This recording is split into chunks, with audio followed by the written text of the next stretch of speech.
Sa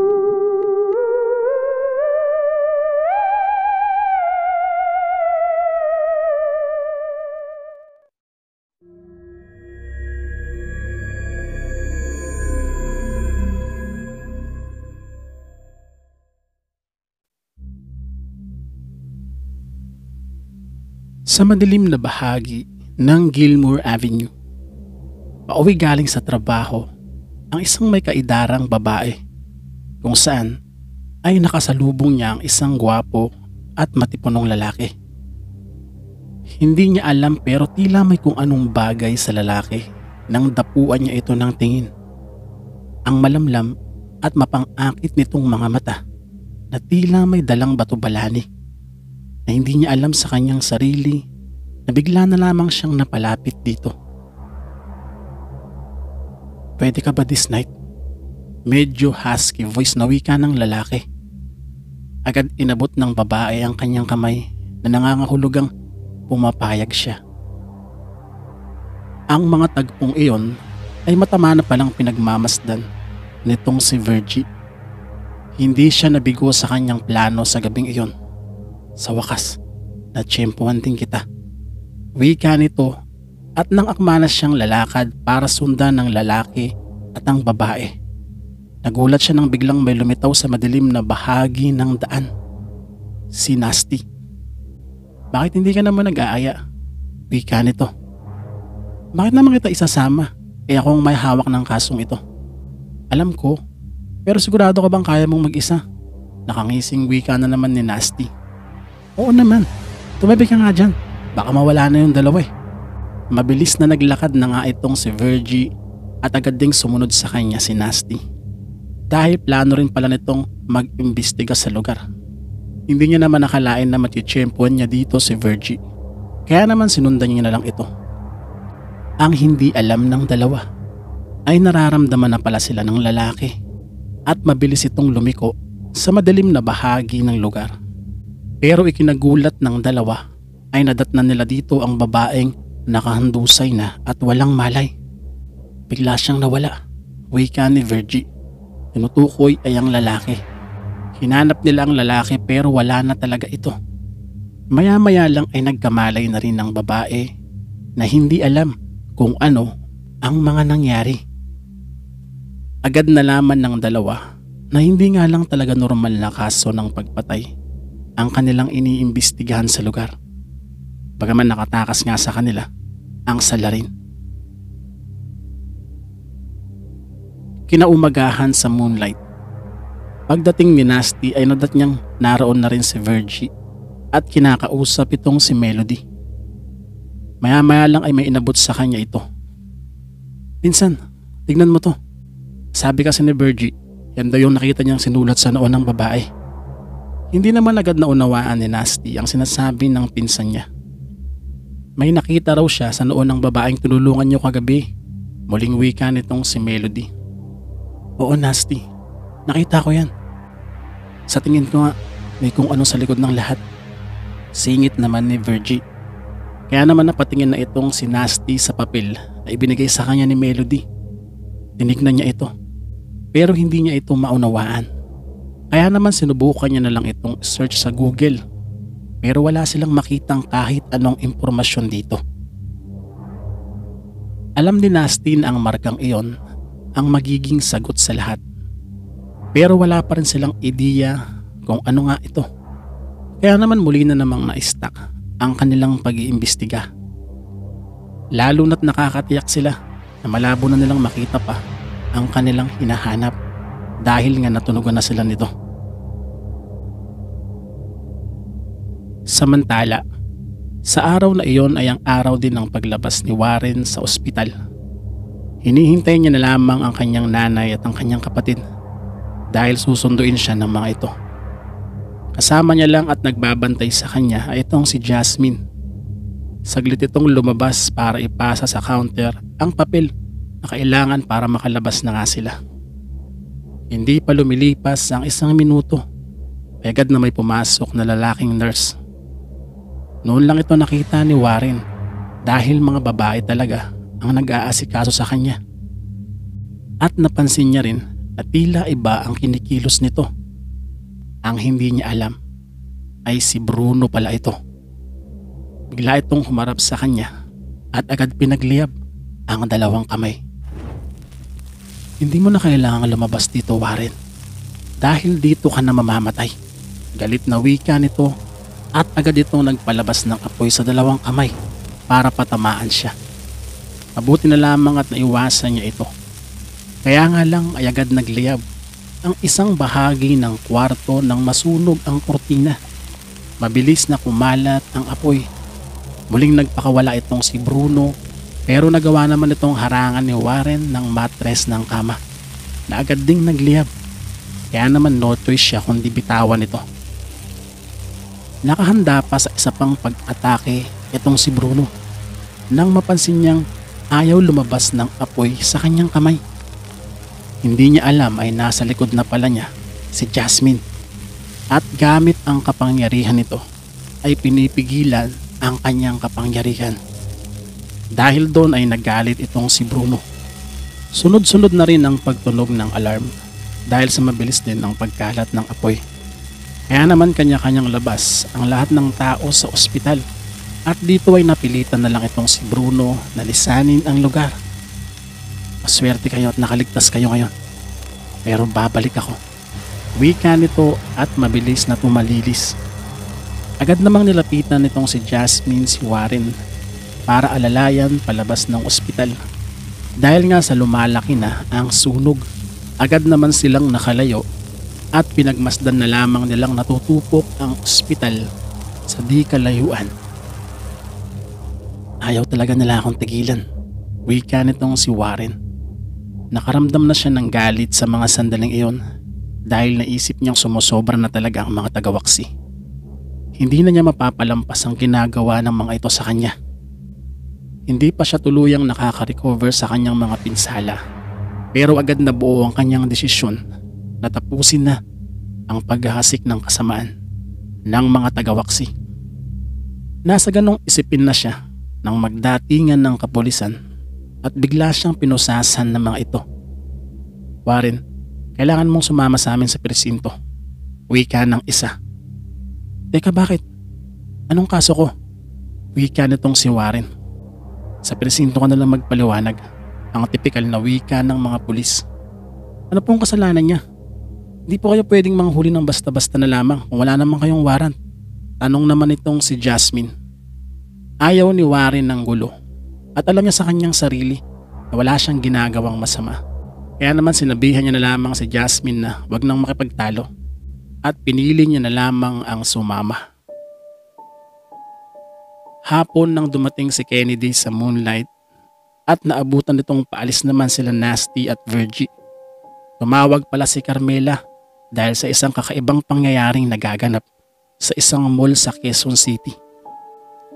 Kaya naman sumama na rin siya sa mga ito. Pagdating nila sa lugar, ay agad silang sinalubong ni Carmela. Hanggang dito na lang tayo. Wika nito.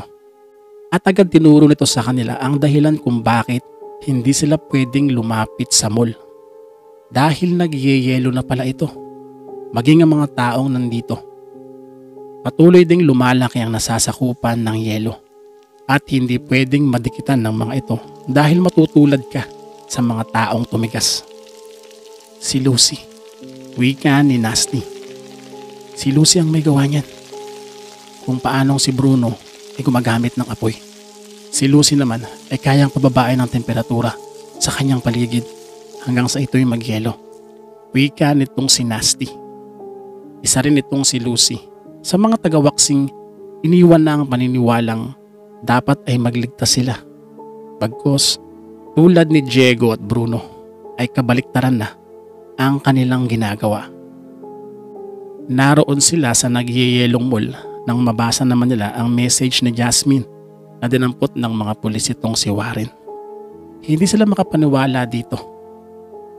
Si Major Herrera, hanggat hindi siya nakakaganti sa atin, ay tiyak na hindi niya rin tayo titigilan. Wika ni Carmela. At malamang ay papahuli niya rin tayo. Alam niya kasi na hanggat nandito tayo, ay hindi niya maipagpapatuloy ang lahat ng kanyang masamang gawain. Wika naman ni Kennedy. At tama nga sila sa kanilang hinala dahil ilang pulis na ang patungo sa kanilang kinalalagyan. Para nga sila ay hulihin na. Mabilis na tumakbo ang apat at muli silang sumakay sa van. Mabuti na lamang at nasa malayo ang mobile ng mga kapulisan, kaya naman hindi na sila nasundan pa ng mga ito. Habang nasa biyahe ay hindi nila alam kung saan sila pupunta. Hindi sila pwedeng bumalik sa Moonlight dahil tiyak na mahuhuli sila dito. Kaya naman sinabihan na rin ni Nasty itong si Melody na huwag magbibigay ng impormasyon sa mga kapulisan kapag nagtanong ang mga ito. Alam ko na, kay Sir na lang tayo. Wika ni Kennedy na ang tinutukoy ay si Sir Torrefranca. Agad kinabig ni Nasty ang manobela at umiba ng direksyon patungo sa kanilang dating guro. Mabilis naman silang nakarating sa tinutuluyan nitong si Sir Torrefranca. Makailang katok lang ay agad naman silang pinagbuksan nito. Alam kong darating ang araw na ito. Gaya ng sinabi ko sa inyo. Hanggat gumagawa kayo ng mabuti, ay tiyak nahahadlang ang mga masama. Ito ang bungad na pananalita ng guro kung sana'y nakatuloy na sila sa bahay nito at pinaghanda na rin sila ng makakain.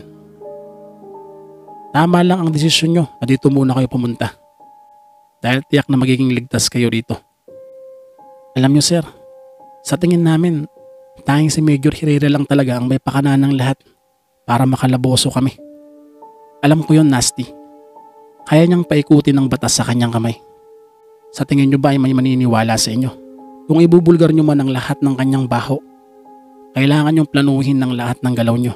Kung gusto nyong malinis ang inyong mga pangalan, mainam na magtago na lang muna kayo dahil tiyak na maraming koneksyon yang si Major Herrera. At pinagagalaw niya na ang mga yan sa mga pagkakataong ito para kayo ay hanapin. Matama silang nakikinig kay Sir Torrefranca, lalo na sa tingin nila ay tama ang mga sinasabi nito. Malaking bagay talaga na dito sila pumunta para mabigyan sila ng magandang advice. Noon pa man, ito na kasi talaga ang tagabigay nila ng payo. Samantala, sa kulungan na pinuntahan itong si Warren ng kanyang nanay at kanyang kapatid, hindi makapaniwala ang mga ito na nasa likod siya ng rehas. Ano po bang kasalanan ng anak ko? Bakit niyo po siya kinulong? Hindi pa po magaling ang mga sugat niya. Nasaan ba ang mga konsensya niyo? Galit at umiiyak na wika ng nanay ni Warren. Huwag po kayong maingay dito. Hindi po huhulihin ng anak niyo kung wala po yung ginagawang kasalanan. Pananaway ng isang pulis. Tama nanay, makakalabas din po si Warren dito. Pagpapakalma naman ni Jasmine sa nanay ni Warren. Kuya, alam pong wala kang ginagawang masama. Sana palayain ka na nila. Wika naman ng kapatid ni Warren. Huwag kayong mag-alala. Makakalaya rin ako. Konting tiis lang. Tugon ni Warren. Kung totoosin nga ay pwedeng gamitin nitong si Warren at ang kanyang kasintahan ang kanilang mga kapangyarihan para makaalis sa sitwasyong iyon. Pero siguradong maraming makakaalam ng kanilang kakayahan at baka mas lalo lang silang malagay sa alanganin. Sa mga sandaling iyon ay alam na rin ni Warren ang sitwasyon ng kanyang mga kasama dahil nasabihan na itong si Jasmine na sila man din ay pinaghahanap na ng mga tauhan ni Major Herrera at nagtatago lang sila kay Sir Torrefranca. Ilang saglit lang ay nagulat pa itong si Warren nang dumating sa presinto itong si Mr. Bojin at si Lorenzo. At nakangisi itong lumapit sa rehas para kausapin siya. Anong nangyari sa iyo, Warren? Hindi mo sinasabi sa akin na may kalokohan ka rin pala ha? Hindi makapaniwala itong si Warren na masusundan siya ng dalawa at hindi niya rin alam ang dahilan. Anong kailangan niyo sa akin? Tanong ni Warren sa dalawa. Alam mo Warren, alam ko na may tinataglay kang kakaibang kapangyarihan. Nakita ko iyon. Kaya hindi ka na makapagsisinungaling sa akin. Ang gusto lang naman namin ay magamit ang iyong kakayahan at palalabasin ka namin dito agad-agad. Marami akong pera, Warren. Huwag kang mag-alala. Akong bahala sa iyo. Pambubuyo na wika nitong si Mr. Bojin. Pag-isipan mo ang lahat ng sinabi ko dahil para sa iyo rin yon. At agad na lumapit sa kanila ang isang pulis na naka-assign sa lugar. Op, isang minuto na lang matapos ng dalaw. Wika nito. Chief, magkano po bang piyansa niya? Kasi ilalabas ko na siya. Anong piyansa? Wala siyang piyansa. Galit na tugon ng pulis. Ha? Anong walang piyansa? Bakit ano po ba ang kaso niya? Ang dami mo namang tanong. O siya, tapos na ang dalaw. Pwede na kayong umalis lahat. Buling singhal ng pulis at nadamay patuloy na napalabas itong sina Jasmine. Nagtaka naman itong si Mr. Bojin kung bakit ganun. Bakit walang piyansa itong si Warren? Ano bang kaso nito at gaano ba kabigat? Kaya naman hindi siya makapaniwala at naguguluhan. Ang hindi nila alam ay nanggaling pala kay Major Herrera ang utos na non-bailable o wala ngang piyansa itong si Warren sa hindi malamang kadahilanan.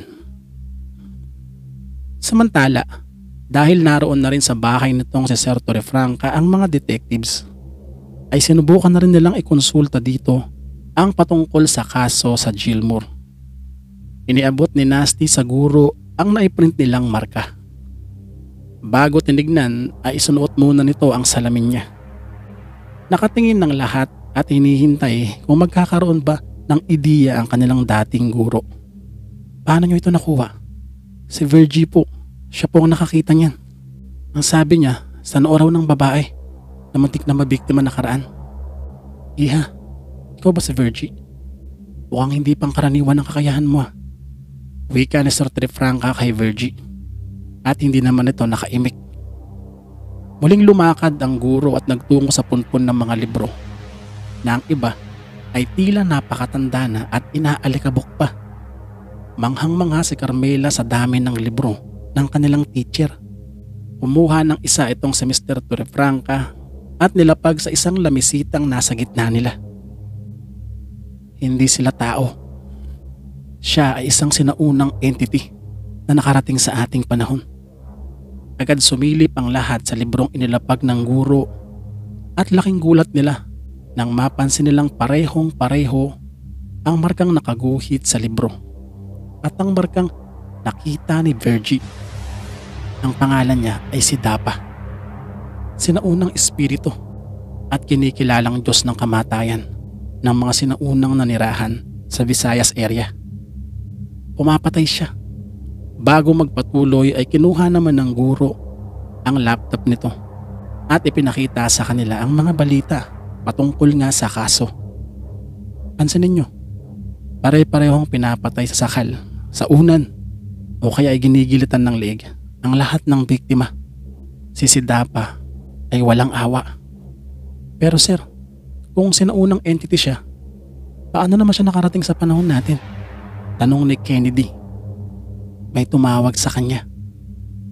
Ha? Sinong tumawag sa kanya? Sa krus na daan.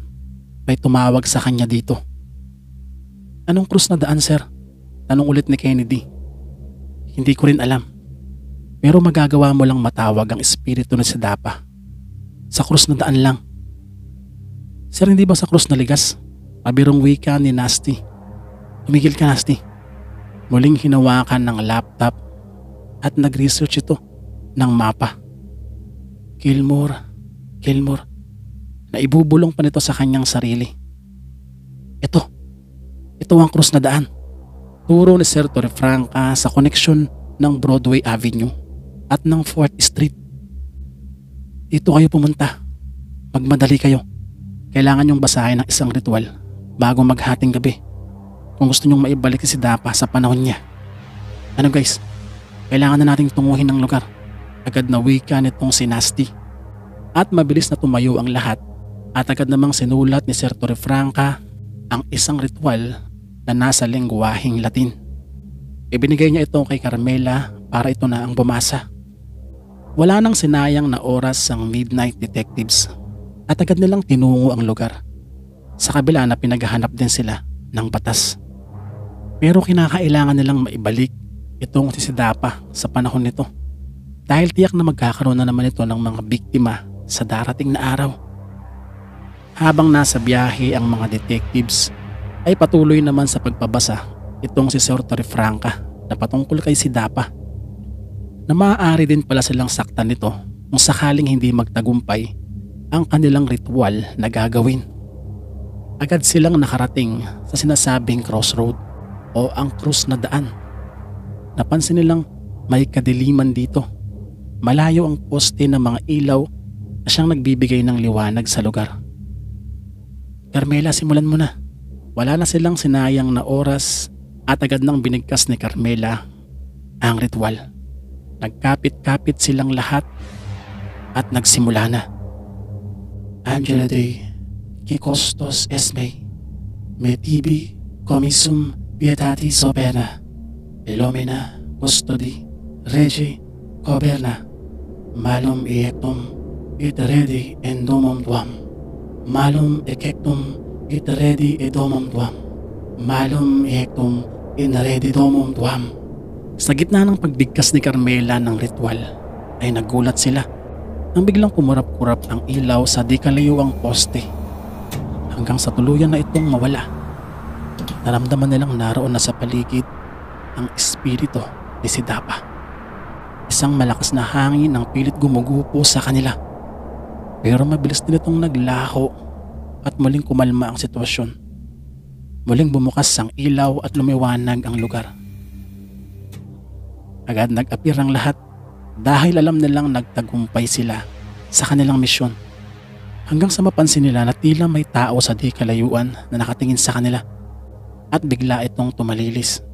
Sa tingin nila ay ito ang tumawag kay Sidapa para nga maghasik ng lagim sa bagong panahon. Maya-maya lang ay may narinig sila. Sirena ng pulis. Kaya naman agad silang nagsipagsakayan sa van at muling nilisan ang lugar. Bagaman naging matagumpay ang mga midnight detectives sa kaso sa Gilmore, ay hindi naman nila malubos ang kanilang kasiyahan dahil na rin nga sa kanilang sitwasyon. At nang makaalis na nga sila ay biglang lumitaw mula sa dilim ang tatlong tagawaksi, si Lucy, si Bruno at si Diego. Kung sa tingin nyo ay bida na naman kayo, ipagdiwang nyo na yan hanggat gusto nyo. Dahil isa-isa namin kayong tatapusin. Wika nitong si Diego. Ano kayang naghihintay sa ating mga bida sa mga darating na araw? Ngayong pinaghahanap na rin sila ng batas at may masamang plano pa sa kanila ang mga tagawaksi. Malalampasan ba nila ang mga pagsubok na ito? Abangan ang mga susunod na tagpo sa nalalapit na pagtatapos ng Season 3 ng Midnight Detectives. Iilang minuto pa lang na tayo'y nagkakahiwalay. Ngunit bakit tila parang kay tagal ko nang sa'yo'y nawala.